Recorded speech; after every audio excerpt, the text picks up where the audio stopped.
తప్ప. వాతము కఫ సంబంధిత రోగాలున్నవారు మెంతులను పుష్కలంగా తీసుకోవచ్చు.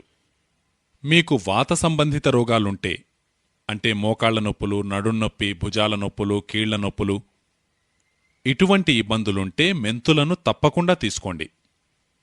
ఇప్పుడు మెంతులను ఉపయోగించే పద్ధతేమిటి అని మీరడుగుతారు. ఆ పద్ధతిని ఎంతో సులభంగా తెలియజేశారు వాగ్భటులు.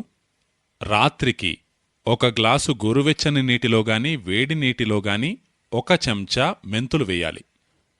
రాత్రంతా అవి నాననివ్వాలి. ఉదయం లేచిన తరువాత ఆ మెంతులను బాగా నమిలి నమిలి తినాలి. నమిలి నమిలి తినడం చాలా ప్రధానం. కొందరు మెంతులను గుటుక్కున మింగేస్తారు.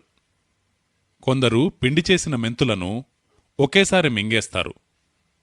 కాని అలా మింగడం నమిలి నమిలి తినడం అంత ప్రయోజనకరం కాదు.